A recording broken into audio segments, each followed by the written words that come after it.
But there's obviously something about the idea that appealed to you and sort of drove you on. Otherwise, you wouldn't have put all that work into it. Well, I guess the one thing that this musicologist knew is that I'd been working on a musical for 7,000 years now. And I think he figured if you've been doing this for so long, narrative with music, you must have learned something, surely, in all this time. And the one thing that I did learn was that narrative in music, I mean, it's pretty tricky stuff, because what works in dialogue form, story, doesn't always translate to music, or it can feel forced, and it just doesn't sing. So it was then trying to figure out, well, what would the narrative be? And going back and forth with a think tank, you know, of course the musicologist was involved. I brought other people into the think tank just to talk about story. I listened to Winterreise by Schubert many times, looking at how a song cycle operates, how it works. Then I went to mythology and picked a place, thought, okay, Ireland. That makes sense to me, because more than anything, because I've been there and I have a connection with it, I understand it. And I think if you're moved by something and motivated, that's a good place to start writing. Really tricky writing about something. I mean, I've been called to work on projects where I have no idea about what they're talking about. I've never felt that feeling in my life, and I'm thinking, I am the last person that should be writing the music for George of the Jungle. I mean, I don't know anything about George of the Jungle. But, well, yeah, I suppose traditionally or historically, a lot of composers were, you know, they were sort of jobbing composers, weren't they? And they would write to commissions about, you know, whatever somebody wanted them to do. So I suppose in a sense that's a modern version of that, really. It is a modern version, but you have to know, I mean, there is a thing called music suicide. And I mean, come on. There are things that, commissions that, well, I took this one on from Deutsche Grammophon, I took it on, but I also had the freedom to choose the subject matter. And they were keen for me when I talked to them about a female protagonist and, you know, blood all over the floor and a breakup, glass everywhere, and he's gone. And then a mythological figure comes in from ancient Ireland, a shape-shifting creature. Because with Irish mythology, it contains all that. And that then this woman takes an elixir and goes on a supernatural experience, we'll say, to over 1,000 years ago into ancient Irish mythology. Therefore, think of the music. You already can justify now all these different structures. And that this creature, Annabelle, takes this woman into her past and the relationship with this man and tracks it for the last few years, many years, to how they got to where they were that night when it all crashed around them. And so I thought, okay, that's a story that I've lived and that I can understand. And so let's find the music that pulsates with it, that has that passion, that has the magic. And this commission, though, allowed me to write that story.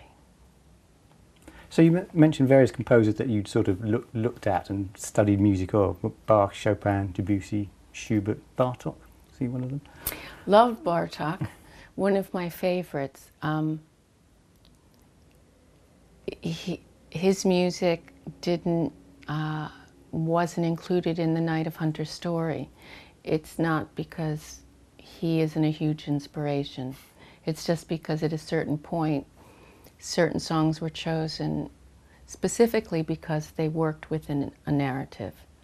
The Satie piece worked because I was desperately trying to get to ancient Ireland and tell a story of the Battle of Trees and how poets would war with each other before a physical battle. And I needed music that would work with that, that somehow had the components that I could manipulate to bring a poetic battle that could have been set during that time. And I was being really left empty-handed by certain traditional composers. I wasn't able to manipulate it like that.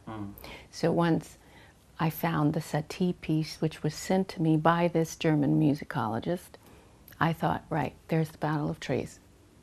And then I had to manipulate it, and that took many, many months to figure it out. And I had to study.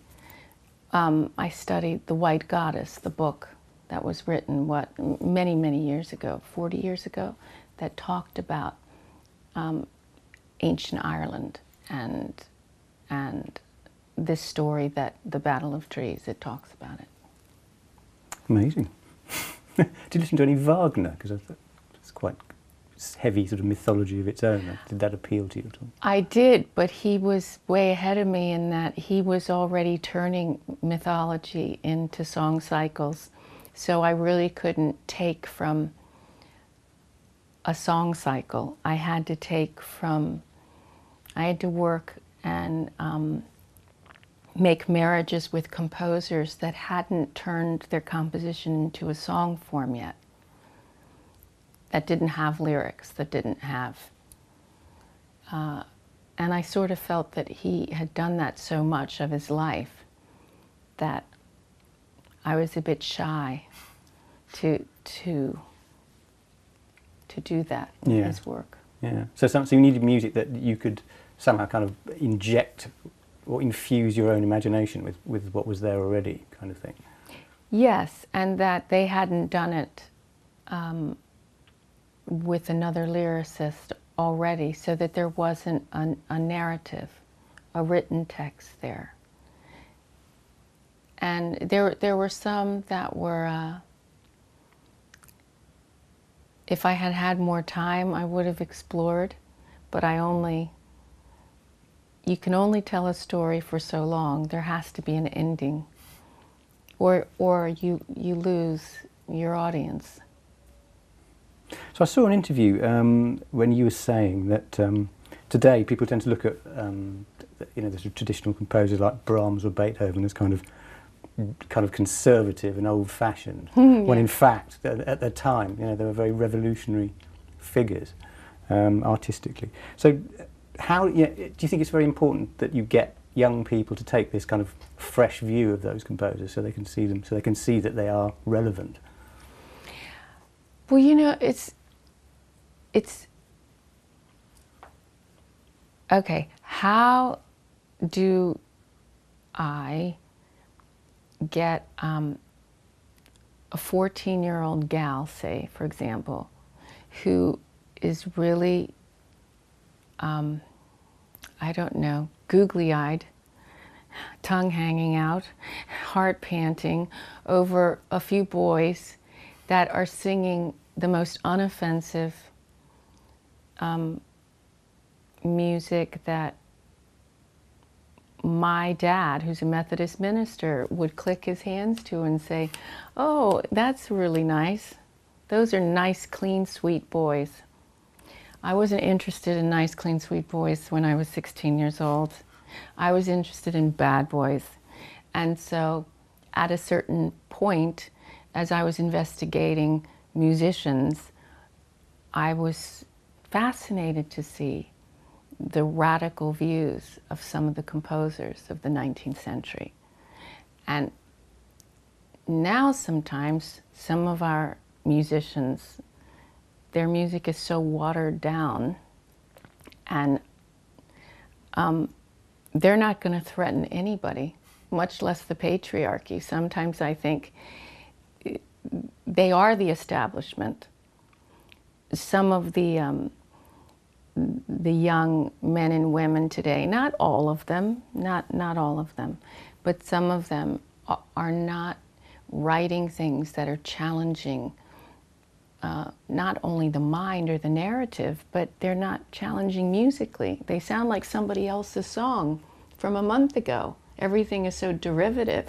They are somebody else's song from a month ago. Well, exactly.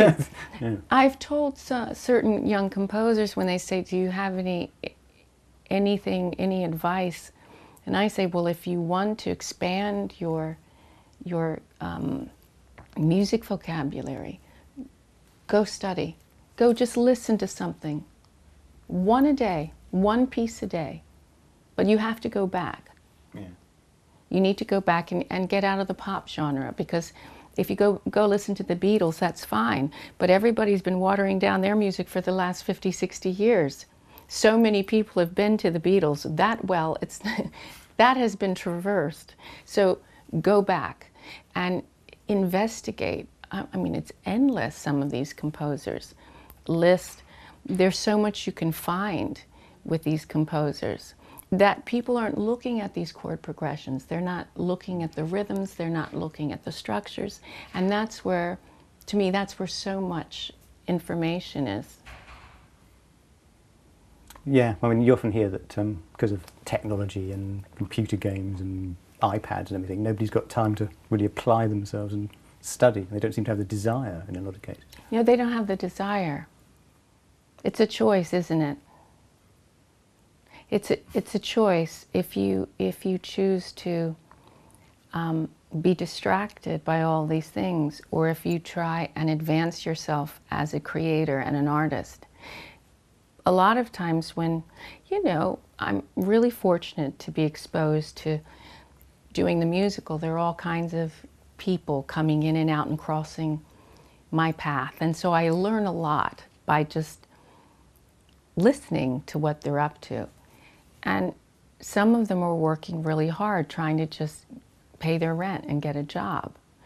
And yet you do hear that so many people are busy just sending messages to each other.